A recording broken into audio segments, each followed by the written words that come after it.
Hello friends, now we have to study about a very important topic that is corrosion from your chapter that is metals and non-metals. ठीक है ना, शुरू करें। देखो सबसे पहले हम समझ लेते हैं कि what is the meaning of the word corrosion। देखो बेटा होता क्या है ना, कोई सा ही मान लो मेरे पास मेटल, सपोज ये एक मेटल है, तो मेटल क्या करता है ना, इसके बाहर क्या है, एक इन्वायरमेंट है, तो इस इन्वायरमेंट से हमेशा ये क्या करता है, मेटल रिएक्ट कर रहा होता है। रिएक्ट मतलब या फिर बोल सकते हो इंटरेक्ट करता है। अब इस मेटल के बाहर में जो इन्वायरमेंट है उसमें क्या क्या है ये देख लेते हैं।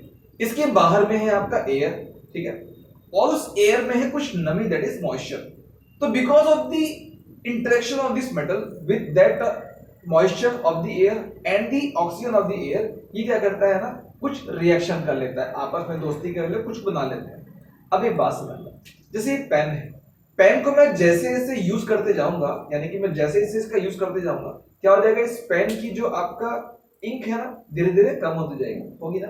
मतलब मैं क्या बोल सकता हूँ कि ये जो मेटल है आपका, ये जो इंक है ये कोरोड हो रही है, बिल्कुल कह सकता हूँ। इसका मतलब ये खत्म हो रही है। जैसे इसकी जगह मान लो पेंसिल का एग्जांपल लेता तो और बढ़िया रहता। पेंसिल को हम जैसे जैसे यूज करते हैं वो कम होते जाता है, छोटी होती जाती है ना। Same is the case with metals, ठीक है ना। तो क्या होता है, because of this interaction between the metal and its surrounding, the corrosion with in the metal occurs. और इससे होता क्या है, मेटल धीरे धीरे वीक हो जाता है, ठीक है ना बेटा। तो this is the reason why हम ये टॉपिक पढ़ रहे हैं, क्योंकि हम नहीं चाहते कि हमारे पास जो मेटल है ना, हमारे रेल की पटरियों में या फिर हमारी गाड़ियों में या जहां जहां भी हम मेटल को यूज करते हैं ना, कि वो कोरोड हो। This is the reason why हमने इस सिलेबस में इसको रखा है, that is a corrosion topic है। तो पहले इसलिए हमको समझना है कि कोरोजन होता क्या है, और फिर ये भी समझना है कि कैसे इसको हम प्रिवेंट भी कर सकते हैं। क्लियर है, शुरू करें, ठीक है। अब देखो समझना बात, व्हाट इज कोरोजन। अगर आपको पूछेगा तो आपको बोलना है it is nothing but the eating up of the metal with the help of what, by the action of you can say moisture, air और द केमिकल। ऐसा आप बोल दोगे ना तब भी काम चल जाएगा, ठीक है ना। तो इसको हम क्या बोलते हैं, कोरोजन बोलते हैं।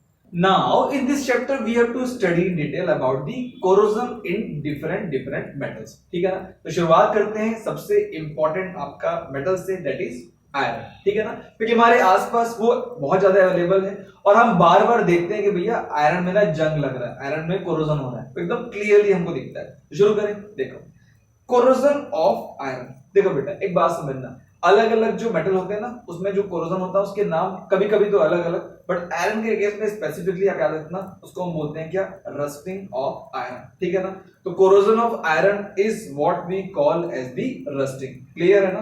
अच्छा, अब ना हमने समझ लिया कि भाई हाँ आयरन में जो कोरोजन होता है ना उसको हम बोलते हैं क्या, रस्टिंग। अब रस्टिंग किस तरीके से होता है ना ये हम समझ लेते हैं, यानी उसका जो प्रोसेस है ना समझते हैं। देखो होता क्या है, तो again suppose this is the iron metal, ठीक है ना। तो आयरन किसी भी और मेटल की तरह क्या करेगा, it will interact with its environment. तो इसके एनवायरनमेंट में क्या क्या है, ऑक्सीजन है और आपका वाटर है। तो देखो मेरा जो आपका आयरन है उसने क्या किया, उसके एटमॉस्फेयर में जो ऑक्सीजन है और जो आपका वाटर है इसके साथ में इंटरेक्ट किया, यानी कि रिएक्शन किया। रिएक्शन करने से हुआ क्या, इसने एक ऑक्साइड बनाया, इसको हम बोलते हैं आयरन 3 ऑक्साइड, या फिर इसको हम बोलते हैं हाइड्रेटेड आयरन ऑक्साइड। क्यों, क्योंकि इसके साथ में कुछ मॉलिक्यूल्स इसके वाटर के भी आपका अटैच होते हैं। तो formation of this compound over the surface of the iron proves कि भैया रस्टिंग हो गया है किसमें, आपका आयरन में। क्लियर हो गया। तो ये जो इंटरेक्शन है ना ऑक्सीजन और वाटर के साथ में, किसका, आयरन का, इसी को हम बोलते हैं आपका रस्टिंग ऑफ आयरन, जिसके रिजल्ट में हमको iron 3 oxide that is hydrated iron oxide मिलता है। इसका फॉर्मूला कुछ ऐसा हमको दिखता है। क्लियर है, देखिए इसको एक बार,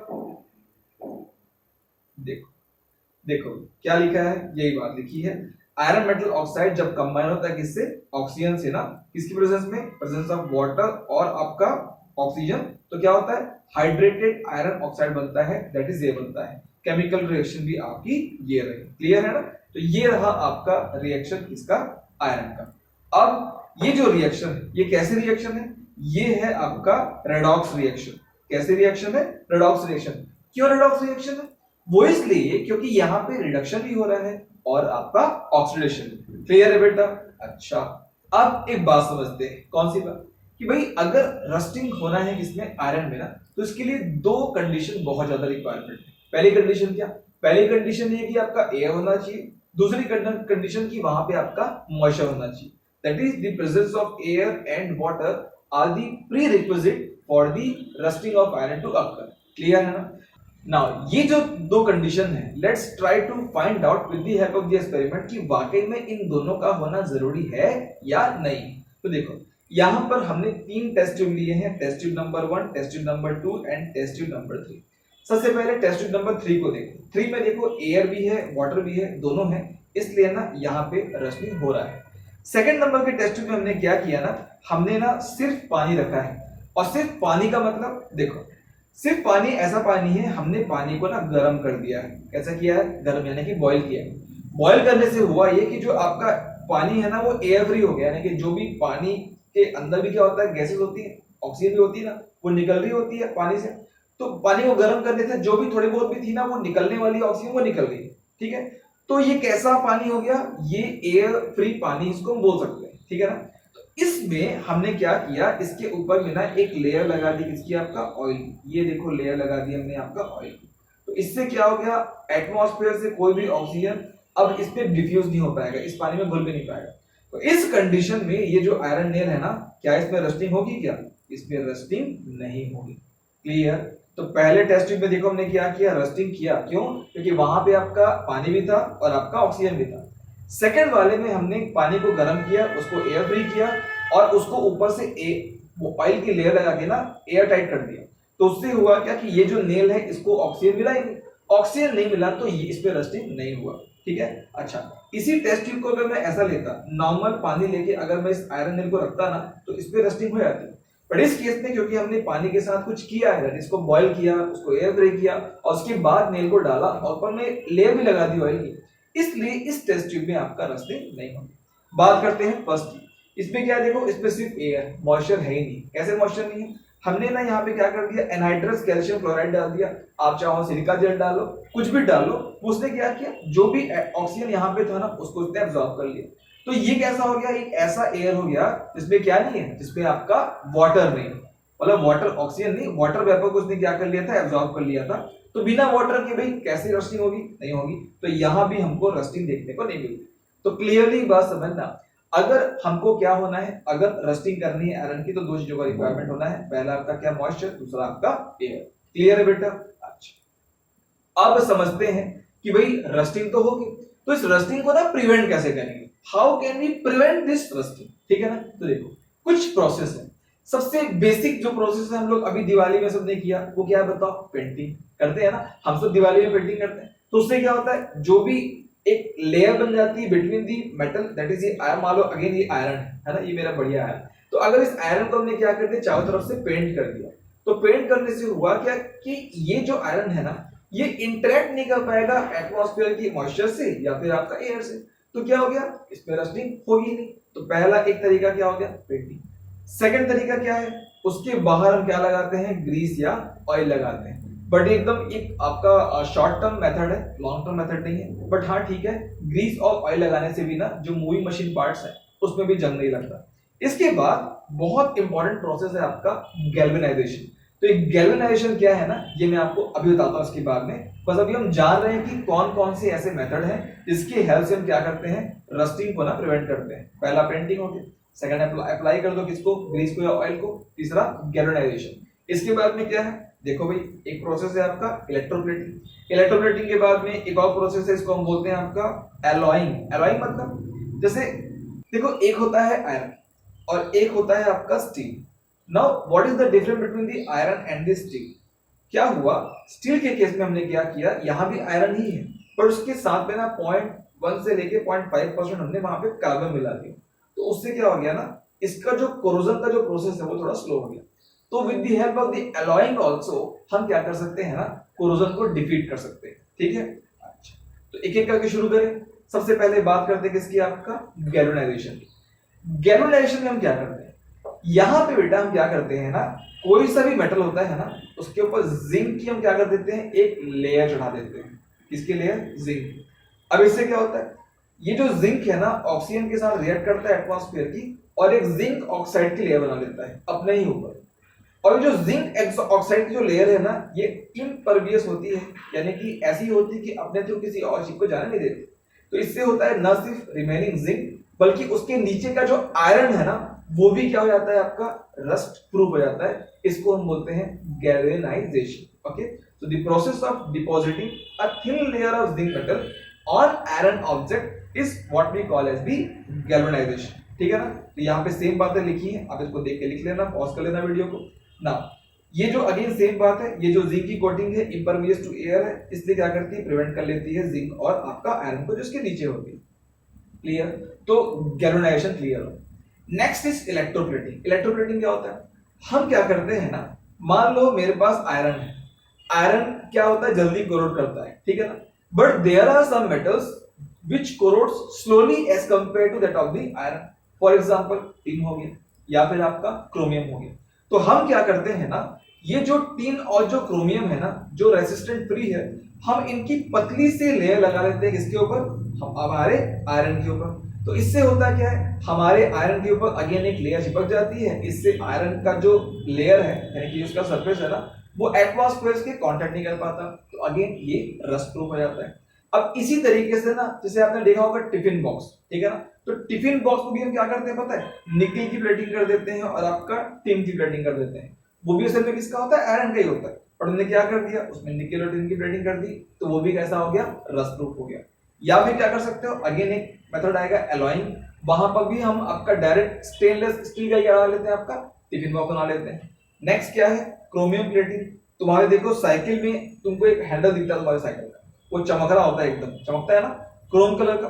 तो वो कैसे, क्रोमियम के नाम से, क्योंकि उसमें हमने क्या किया, क्रोमियम की प्लेटिंग कर दी थी। तो क्रोमियम की प्लेटिंग कैसे करी थी हमने भाई, आयरन का वो जो हैंडल है उसके ऊपर हमने क्या किया, इलेक्ट्रोप्लेटिंग करके क्रोमियम की पत्ती से लेयर बना ली। उससे हुआ ये कि जो बाहरी सरफेस है आपका आयरन का ना, उस पर रस्टिंग हुई नहीं, ठीक है ना। तो इस तरीके से हम क्या करते हैं, इलेक्ट्रोप्लेटिंग का यूज करते हैं to prevent the corrosion of the iron. Okay ना, नेक्स्ट इज एलॉइंग।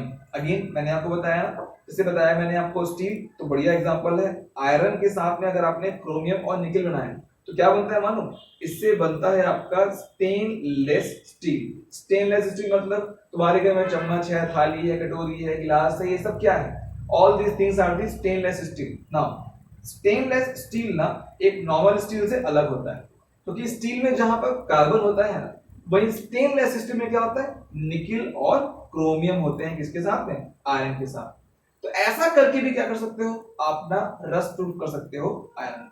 क्लियर, देखो ये हो गया बेटा आयरन के बारे में आपका बात। अब हमको समझना है किसके बारे में, now we have to learn about the corrosion of what, corrosion of aluminium. तो इसका क्या सीन है, देखो एल्यूमिनियम का बड़ा सिंपल सा सीन है। एल्यूमिनियम क्या करेगा, एल्यूमिनियम ना अपने एटमॉस्फेयर से रिएक्ट करेगा और एल्यूमिनियम की ऑक्साइड बना लेगा। अब इसकी खासियत क्या है, एल्यूमिनियम ऑक्साइड बन गया ना, तो वो अपने एल्यूमिनियम को ही ना ऊपर से ढक लेता है ऐसे, और ऐसे ढक लेता है कि वापस ना कोई भी एयर या भी मॉइस्चर ना एल्यूमिनियम के नहीं पहुंच पाता। तो इससे एल्यूमिनियम अपने आप में क्या हो जाता है, आपका सेव हो जाता है। इतनी सी बात है, ठीक है ना।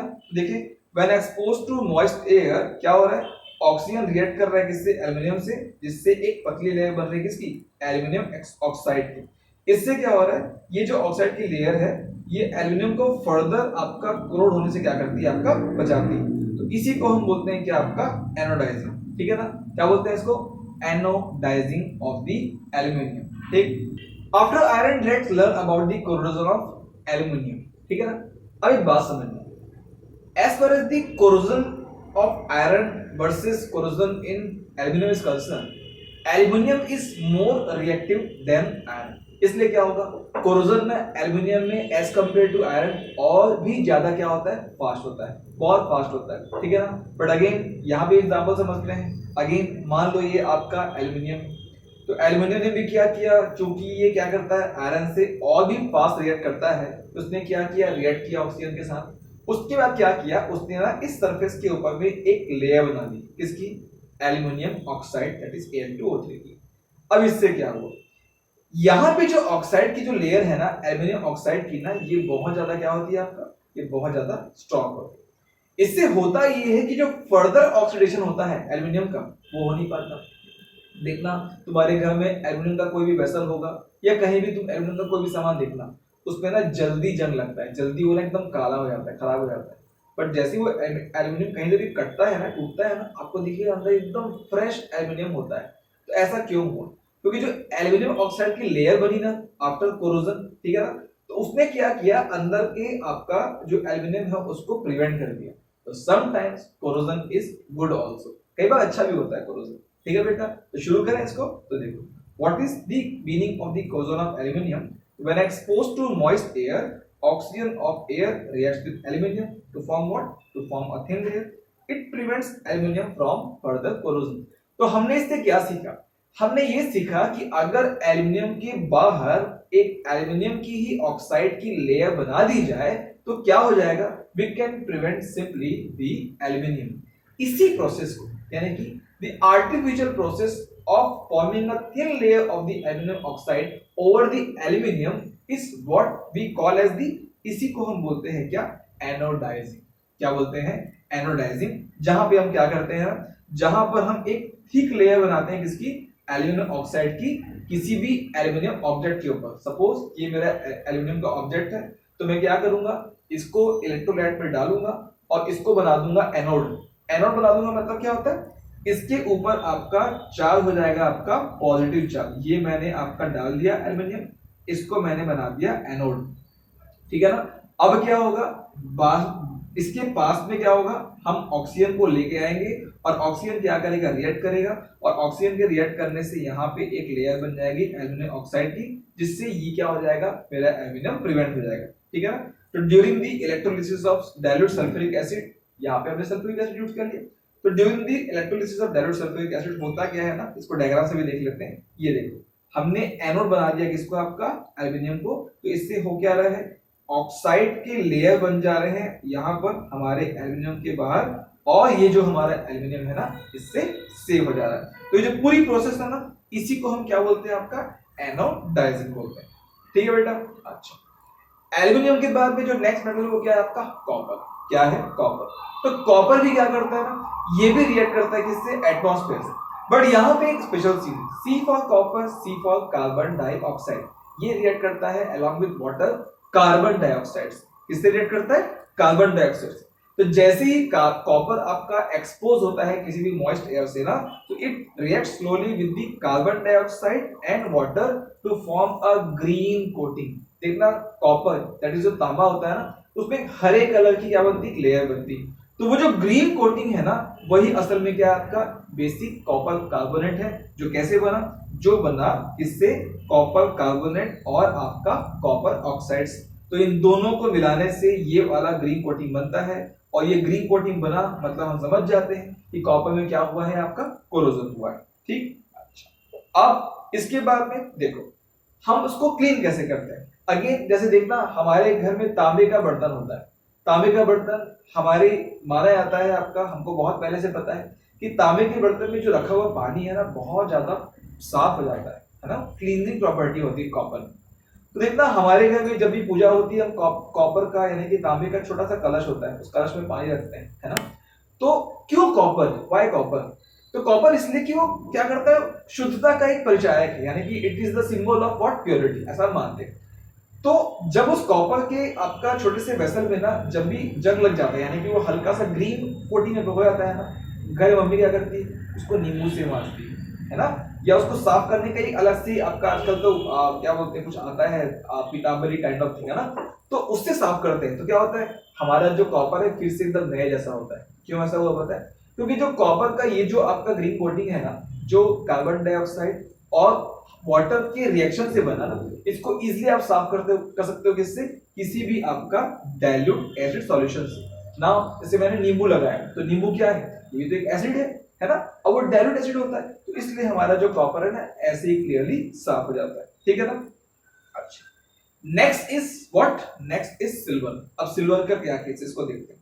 देखो, सिल्वर ना वैसे तो रिएक्ट नहीं करता किससे, ये ऑक्सीजन से रिएक्ट नहीं करता, बहुत बहुत धीमा रिएक्ट करेगा, या बहुत ज्यादा, या करेगा भी नहीं, ऐसा भी होता है। पानी से भी रिएक्ट नहीं करता। बट ना क्या होता है, ये रिएक्ट करता है किससे मालूम, एटमॉस्फेयर में जो सल्फर होता है ना, उससे रिएक्ट करता है। अब ये जो एटमॉस्फेयर है, यहाँ पे सल्फर ये आया कहां से, ये भी एक सवाल है।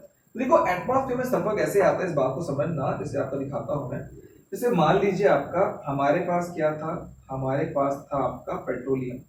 पेट्रोलियम को जब हमने व्हीकल्स में आपका यूज किया तो पेट्रोलियम के बहुत सारे कंपोनेंट में एक कंपोनेंट कौन था, सल्फर। ये चला गया कहां पर, आपका एटमॉस्फेयर। तो ये जो एटमॉस्फेयर में सल्फर चला जाता है ना, ये हाइड्रोजन के साथ मिलकर बनाता है H2S, that is hydrogen sulphide. अब इसके नाम से होता क्या है ना, इस हाइड्रोजन सल्फाइड से हमारा जो आपका सिल्वर है ना वो रिएक्ट करता है और रिएक्ट करके बना लेता है क्या, silver sulphide, that is Ag2S। Okay, तो ये हो गया silver sulphide, that is corrosion of silver. कैसे होता है, सल्फर के साथ रिएक्ट करने से होता है। ठीक है बेटा, यहां तक की बातें भी क्लियर। ये हो गया कोरोजन ऑफ सिल्वर। अब बात करते हैं प्लेटिनम और गोल्ड की।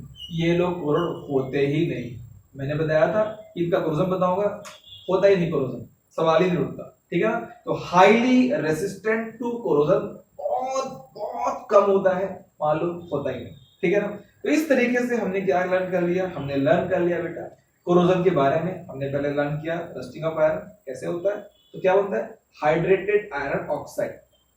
एल्यूमिनियम के केस में क्या होता है, वहां पे Al2O3 की लेयर बन जाती है। ऐसा होना अच्छी बात है, इसलिए हम एनोडाइजिंग करते हैं। ठीक है ना, हमने देखा गैल्वेनाइजेशन एक प्रोसेस है जहां पर हम आयरन के बाहर आपका जिंक की लेयर लगाते हैं। सिल्वर के केस में देखा वो सल्फाइड से रिएक्ट करता है।